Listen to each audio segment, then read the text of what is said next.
So good morning students. In last video or last part we were discussing about the Uruk town, which was the earliest temple town of the Mesopotamian cities, where we were discussing about the temple workers. उनको 10 hours in a day they used to work for the temple, or the ruling class, they fetched stones, they make walls for the temples, they used to make bricks from the clays and the roof walls. तो temples के लिए वो लोग सब work करते थे, सब हम डिस्कशन कर रहे थे। हम लोग अब एक स्टेप आगे बढ़ते हैं। हम लोग अब डिस्कशन क्या करेंगे, हमारा टॉपिक होगा सील। एक टर्म है आपके अंदर, जो बॉक्स है उसके अंदर एक बुक है, उसके अंदर एक बुक के अंदर कुछ स्पेशल बॉक्स बने होते हैं, उनके अंदर कुछ चीज़ें लिखी होती है, उनको सोर्स बेस्ड कहा जाता है या स्पेशल बॉक्सेस कहा जाता है। इन स्पेशल बॉक्स के अंदर एक टॉपिक है सील। तो हम सील को डिफाइन कर लेते हैं, सील क्या होता है। देखो, सील का मीनिंग होता है किसी भी चीज़ का ऑथराइजेशन। अगर मैंने स्कूल के, यानी आपकी अगर नोटबुक है उसके ऊपर स्कूल का सील लिख गया है, या आपकी मार्कशीट है उसके ऊपर स्कूल का सील लगा है, इसका मतलब स्कूल ने आपको ऑथराइज्ड कर दिया है। The school has authorised you. तो सील किसको डिनोट करती है? ऑथराइजेशन को। तो किसको डिनोट करती है सील? ऑथराइजेशन को। ठीक है, ऑथराइजेशन का मीनिंग हो गया किसी भी चीज़ को ऑथराइज्ड करना, उसको वेरीफाई करना कि हाँ ये हमने करता है। तो उस समय मेसोपोटामिया में भी सील बनती थी, यानी किसी पर्टिकुलर रूलर की हो गई, whether it is a of ruler of any merchant और सम स्पेशल ऑर्गेनाइजेशन ग्रुप। तो इन सब की स्पेशल क्या होती थी? सील होती थी। इन लोगों ने अपनी सील बना रखी थी। और अगर किसी चीज़ के ऊपर या किसी भी क्ले के टुकड़े के ऊपर या कपड़े के ऊपर अगर इन्होंने लगा दिया सील को, इसका मतलब इन्होंने ऑथराइज कर दिया। तो इंडिया के अंदर सील और अपनी बुक के अंदर इंडिया का सील और उस समय के सील को कंपेयर किया गया है मेसोपोटामिया के। तो इंडिया का जो सील होता था उसमें क्या होता था कि एक लकड़ी का टुकड़ा होता था, इसके ऊपर कुछ भी ऐसी डिज़ाइन बनी होती थी, वेदर इट इज़ ऑफ मछली है, कुछ ऐसा जानवर बना हुआ है, ठीक है, या कुछ पानी का चाहे साइन हो गया, कुछ तीर बना हुआ है, ऐसा कुछ भी साइन बन सकता है। तो इंडिया वालों के पास एक ऐसा, ये मैंने जैसे डस्टर पकड़ा है तो इसके पीछे इन्होंने कुछ उसको वेज्ड कर रखा है और उसको खोद के बना रखा है, और जैसे वो अगर मैं किसी के ऊपर ऐसे टच करूँगा तो उसकी सील उसके ऊपर लग जाएगी, किसी भी चीज़ के ऊपर। इसके उल्टा क्या होता था, मेसोपोटामिया के अंदर सील बहुत टेक्नोलॉजी से बनती थी। अब उनकी सील कैसे बनती थी आप देखना। एक छोटा सा गोल टुकड़ा होगा, इसके बीच में खड्डा है, इसमें एक लकड़ी फंसी होती थी, ठीक है, आप सबको दिख रहा है। और अगर उनको किसी भी चीज़ पे सील लगाना, मान लो एक मिट्टी का टुकड़ा, गीली मिट्टी का टुकड़ा, वेट क्लिप, तो इस गीली मिट्टी के टुकड़े को ऊपर सील लगाना, तो क्या करते थे वो लोग, इसके ऊपर डिज़ाइंस बनी होती थी, ये डिज़ाइंस बन गई, ठीक है, या कुछ भी ऐसे धनुष बाण बन गया, धनुष तीर चला रखा।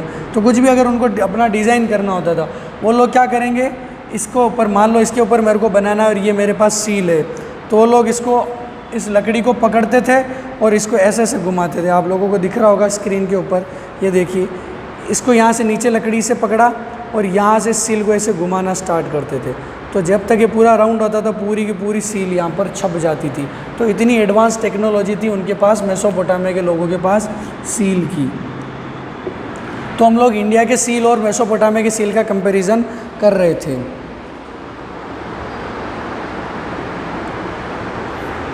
ठीक है, और जो सील होती थी वो मिट्टी के, यानी मिट्टी, वहाँ पर टेबलेट यूज़ आते थे, कोई डॉक्यूमेंट्स नहीं थे, तो हम क्या पढ़ा कि क्ले के टेबलेट के ऊपर ये सील ऐसे छापी जाती थी, ऐसे उनको सीलिंग किया जाता था उसका। The seal was the mark of a city dwellers role in a public life. इसके आगे हम चलते हैं, अगला हमारा टॉपिक होगा सील हो गया, seal in India, seal in Mesopotamia. अब एक टर्म आती है लाइफ इन द सिटी। क्या टर्म आती है student? Life in the city, ठीक है। लाइफ इन द सिटी क्या होगा, वहाँ पे हम उरुक की बात कर रहे हैं, टेम्पल टाउन्स की बात कर रहे हैं, तो या टाउन्स की बात कर रहे हैं, तो लाइफ इन सिटी क्या होगा कि मोस्ट ऑफ द वेल्थ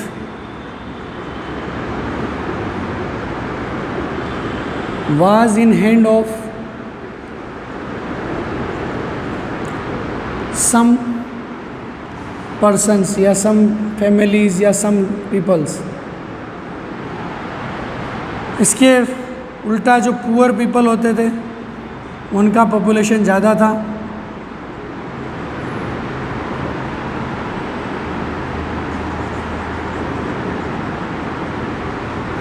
यानी कि जो सबसे ज़्यादा जो पैसा होता है वो कुछ ही लोगों के पास था उस सिटी के अंदर।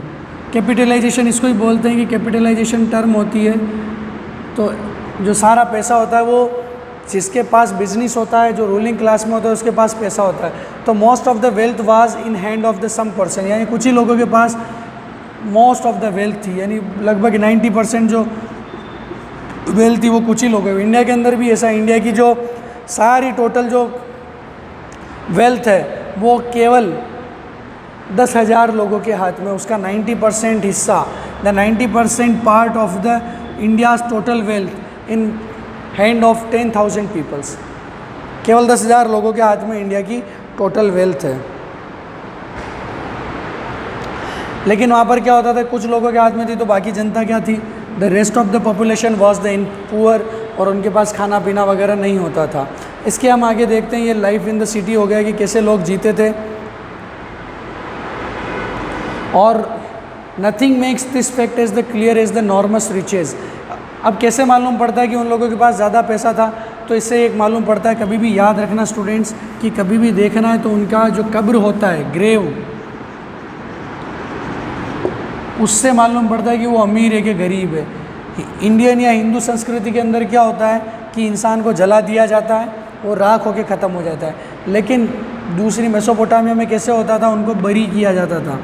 बरी यानी दफनाना, ज़मीन के अंदर गड्ढा खोदकर उनको दफना दिया जाता था। इससे आप क्वेश्चन पूछा जा सकता है कि सर दफनाने से कैसे मालूम पड़ेगा कि यार वो अमीर थे कि वो गरीब, देवर द पुअर और the rich, how can we know about this? तो we can know about this by the burial method. अब बरियल मेथड में क्या होता था कि ये एक पिट है, गड्ढा, उसके अंदर उनका कॉफिन रखा, अगर इसके अंदर उन्होंने ज्वेल्स रख दिए, प्रीशियस स्टोन्स रख दिए, महंगे उन्होंने पॉट्स रख दिए, बर्तन रख दिए महंगे महंगे, यानी उनकी महंगी महंगी यूटिलाइटरीज़ की जो चीज़ें होती हैं, डेली लाइफ की जो चीज़ें होती हैं, उनको यूटिलाइटरीज़ बोलते हैं। अगर ये सब चीज़ें अगर उसके साथ है, बॉडी के साथ, ये बॉडी लेटी हुई है, तो इसका मतलब वो कौन है, एक अमीर आदमी की लाश है।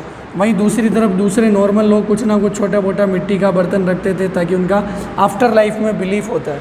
तो ये तो ज्वेलरी, यूटिलाइटरीज़, प्रीशियस स्टोन्स, ये सब रखने से क्या मालूम पड़ता है कि वहाँ पर सोसाइटी के अंदर एक रिच वर्ग था और एक पुअर क्लास थी। एक रिच क्लास और पुअर क्लास एग्जिस्ट करती थी, तो एग्जिस्ट करती थी। इससे बाद में मालूम पड़ता है कि कुछ ही लोगों के पास ये most of the wealth was in hand of some people, और कुछ लोगों के पास ये ज़्यादा नहीं थी। ठीक है, इसके हम आगे देखते हैं, एक टर्म आती है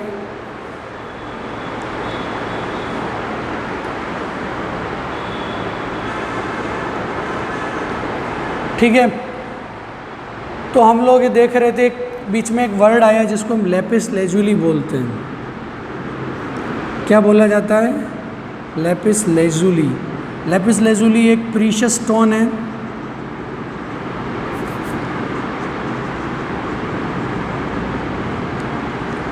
जो कहाँ मिलता है? अफ़गानिस्तान में। जब हम इंडियन इंडस वैली सिविलाइजेशन का बात करेंगे तो उसमें लेपिस लेजुली आएगा। एक प्रीशियस स्टोन है जो कौन से कलर का होता है? ब्लू कलर का। Lapis lazuli is a precious stone which of blue colour found in the Afghanistan. ठीक है, लेपिस लेजुली। एक अगली टर्म आती है, हम पढ़ रहे हैं, हमारा सिटी लाइफ हो गया, city life in the city. यानी लाइफ इन द सिटी हम ये नहीं पढ़ रहे हैं कि लाइफ इन द सिटी के अंदर क्या होगा। लाइफ इन द सिटी का मतलब है कि वो लोग कैसे रहते थे। तो पुअर और रिच का हमने देख लिया क्लासिफिकेशन। अब ये देख रहे हैं कि उन लोगों की मैरिज कैसे होती थी, मैरिज के कुछ उन्होंने, उनकी फैमिली कैसी होती थी। ठीक है, तो हमने पुअर रिच देख लिया, फैमिली के ऊपर चलते हैं। तो टेक्स्ट या वहाँ के इंडिकेशन जो होते हैं, यानी वहाँ के इंस्क्रिप्शन या वहाँ की राइटिंग्स क्या बताती, क्या इंडिकेट करती है कि वहाँ पर न्यूक्लियर फैमिली थी। कौन सी फैमिली थी student? Nuclear family. Nuclear family अगर हम देखा जाए तो न्यूक्लियर फैमिली का डेफिनेशन 6th की बुक में मिलता है। 6th की बुक कहती है न्यूक्लियर फैमिली का मतलब कि एक couple a married couple and their child is known as nuclear family, यानी एक शादीशुदा आदमी और उसके बच्चे, न्यूक्लियर फैमिली का डेफिनेशन है। लेकिन क्या होता था कि ऑल द मैरिड सन, तो इसका मतलब हो गया कि जैसे कि ये फादर है, न्यूक्लियर फैमिली होता है तो ये फादर है और ये इसकी मदर, ठीक है। इन दोनों के जो बच्चे हैं, चाइल्ड्स हैं, 1 और 2, it is a boy and it is girl. तो गर्ल शादी करके दूसरे घर चली गई, इसने शादी की तो नया आ गया, तो इसके एक वाइफ आई और इनके फिर सन हो गया। तो क्या ये लोग इस घर से अलग निकल जाएंगे? नहीं। तो कभी कभी क्या होता था, जो मैरिड सन होते थे वो लोग भी अपने फादर मदर के साथ रहते थे। तो ये जॉइंट फैमिली बताते सब न्यूक्लियर फैमिली, लेकिन कहीं ना कहीं एक्सेप्शन के अंदर जॉइंट फैमिली भी एग्जिस्ट करती थी। तो टेक्स्ट हमको क्या बताते थे, वहाँ पर न्यूक्लियर फैमिली एग्जिस्ट करती थी और साथ ही साथ छोटा मोटा एक्सेप्शन किसका था, जॉइंट फैमिली का। आगे चलते स्टूडेंट्स, मैरिज का उन्होंने कुछ कंडीशन हमको मिलता है कि मैरिज कैसे होता था। तो मैरिज का एक उनका पूरा एक सिस्टम होता था कि वो जो ब्राइड और ग्रूम है, जो ब्राइड थी यानी वधू, जो दुल्हन थी, उसके फैमिली वालों से वो पूछने आते थे कि क्या आप अपनी बेटी की शादी हमारे बेटे से करवाओगे। तो फिर जो ब्राइड वाला जो पार्ट होता था, ब्राइड वाले जो लोग होते थे, जो ब्राइड के जो पेरेंट्स होते थे, वो लोग उनको कंसेंट दे देते थे या उसको पूछते थे कि ब्राइड को कि क्या तेरे को शादी करनी है तो तू अपनी इच्छा से शादी कर ले। तो कंसेंट दे देते थे कि तू चाहे तो अपनी इच्छा से शादी कर।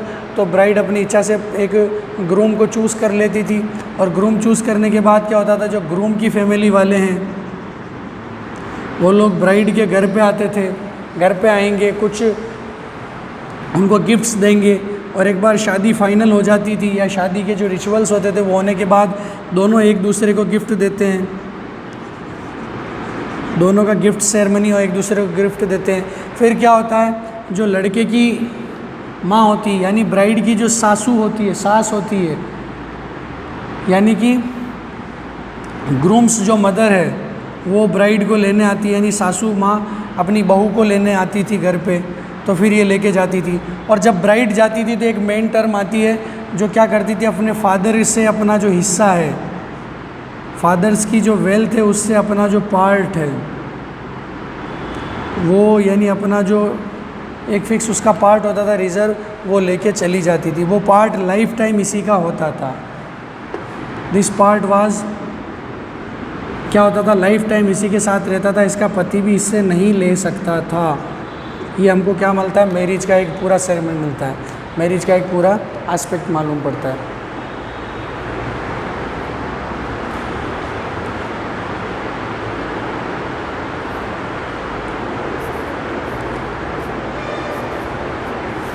फिर उनके कुछ रिचुअल्स होते हैं, मदर इन लॉ सब आते हैं, हमने डिस्कशन कर लिया। हम इसके आगे चलते हैं स्टूडेंट्स। क्या होता है कि एक नया और सिटी का मालूम पड़ता है जिससे हमको उनका स्ट्रक्चर, टाउन स्ट्रक्चर हमको पढ़ना है। हमने city, life in the city पढ़ ली कि न्यूक्लियर फैमिली है, मैरिज के कैसे होते थे, रिच और पुअर पढ़ लिया है, सिटीज़ के अंदर एग्रीकल्चर कैसे होता था, सब हमने डिस्कशन कर लिया। हम टाउन का स्ट्रक्चर, घर कैसे बनते थे, कितने चौड़े घर होते थे, गलियाँ कैसी होती थी, पानी कैसे होता, ड्रेनेज सीवरेज का क्या सिस्टम था, वो हम डिस्कशन करते हैं। एक छोटा सा टॉपिक है, हम उसको जल्दी निपटा देंगे। उर, अभी हमने पढ़ा उरुक, अगले टाउन का नाम है उर।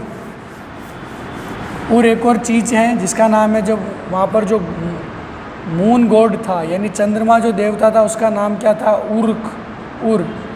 उर एक सिटी का नाम भी है।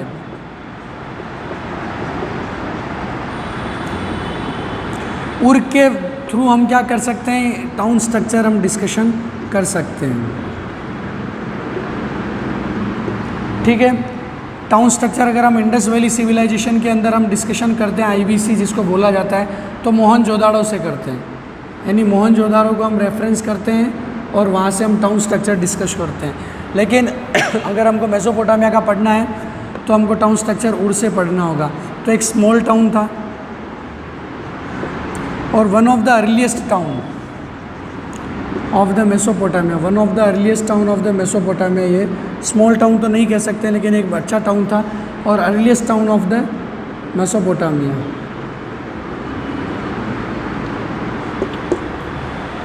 ठीक है स्टूडेंट्स,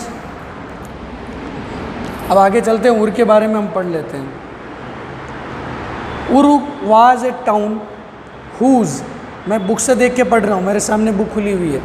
उर was a town whose ordinary houses were systematically excavated in the 1930s. Narrow winding street indicates the wheeled carts could not have reached many of the houses. Question पूछा जा सकता है कि मेसोपोटामिया का जो टाउन था उर, उसका एक्सकेवेशन कब हुआ था? तो 1930s में। अपना मोहनजोदड़ो को कब हुआ था? 1921। 1930s के अंदर क्या हुआ था? उर जो है 1930s लिखा है, यानी 1930 के बाद 1940 के बीच में इसका क्या हुआ था? एक्सकेवेशन हुआ था। एक्सकेवेशन का मतलब खुदाई होना। वहाँ पर मालूम पड़ा कि यहाँ पर कोई टाउन है, एग्जिस्ट करता है। तो earliest town of the Mesopotamia it was. So इसका मालूम पड़ता है कि उर वाज द, उर का एक्सकेवेशन हुआ। और एक्सकेवेशन में हमको क्या मिलता है? ये इंपॉर्टेंट चीज़ होती है। उर की जो स्पेसिफिकेशन थी उसको मैं लिख देता हूँ, उसको समझा देता हूँ और हम ये कंक्लूड करेंगे। इसकी जो सिटी थी, इसकी जो स्ट्रीट्स थी, गलियां जो थी, वो नैरो वाइंडिंग थी। नैरो वाइंडिंग स्ट्रीट होती, उसका मतलब पतली पतली गलियां और घुमावदार गलियां।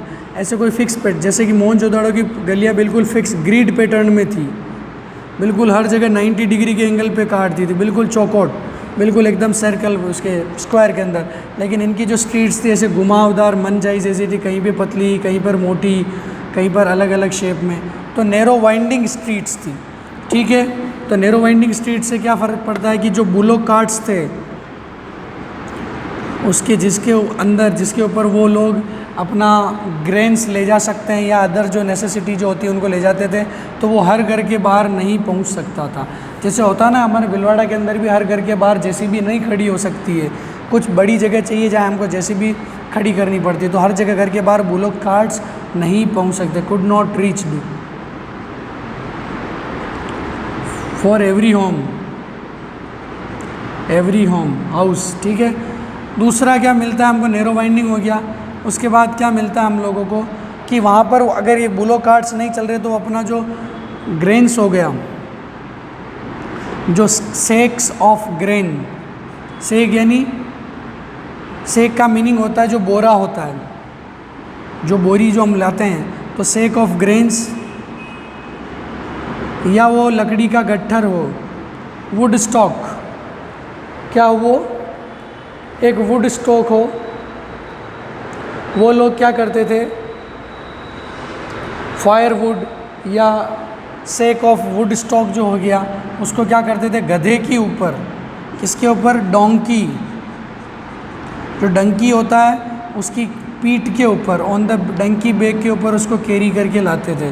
क्योंकि सब जगह क्या होता था? सब जगह बुलो कार्ट्स नहीं पहुंच सकते थे, तो वो ऐसा काम करते थे।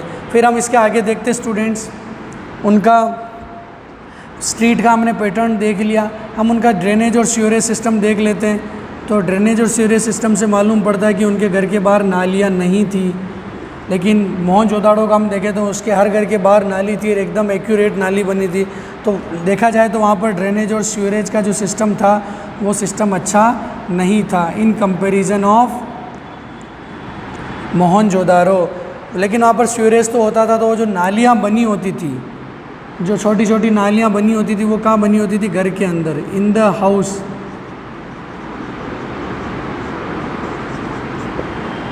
द ड्रेन लाइन्स और द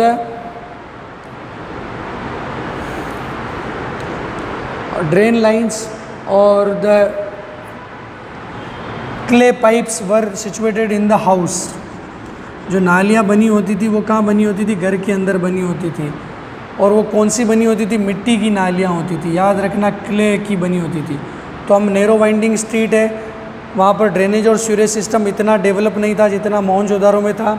वहाँ पर नालियाँ जो घर के अंदर बनी होती थी, घर के बाहर नहीं होती थी, और घर से जो पानी बह के जाता था तो हम इसके आगे देखते हैं। तो जो घर से पानी, द वाटर फ्रॉम हाउस, वो कहाँ जाता था? बाहर जाके एक स्टोरिंग जो कुआं हो सकता है उसके अंदर जाके गिर जाता था। एक पिट होता था, गड्ढा होता था, उसके अंदर जाके वो इकट्ठा हो जाता था। तो ये उसका उर का टाउन स्ट्रक्चर हम पढ़ रहे हैं। इसके कुछ थोड़े से टॉपिक्स बचे हैं तो हम अगली वाली क्लास के अंदर डिस्कशन करेंगे। और नेक्स्ट क्लास के अंदर हमारा लगभग चैप्टर ख़त्म हो जाएगा। हम एक पेस्टोरलिज्म का एक आता है जगह, या राइटिंग के जो कुछ टॉपिक्स हैं हम उनको देख के अगला वाला क्लास भी कंक्लूड करके चैप्टर कंक्लूड करेंगे। आप लोगों का हर थर्सडे को लाइव क्लास होता है, उसमें ज्वाइन करिए। घर पे रहना, कोरोना के केसेस बढ़ रहे हैं तो आप लोगों से यही रिक्वेस्ट है कि घर पे रहो और ज़्यादा से ज़्यादा पढ़ाई करो। Okay students, thank you so much.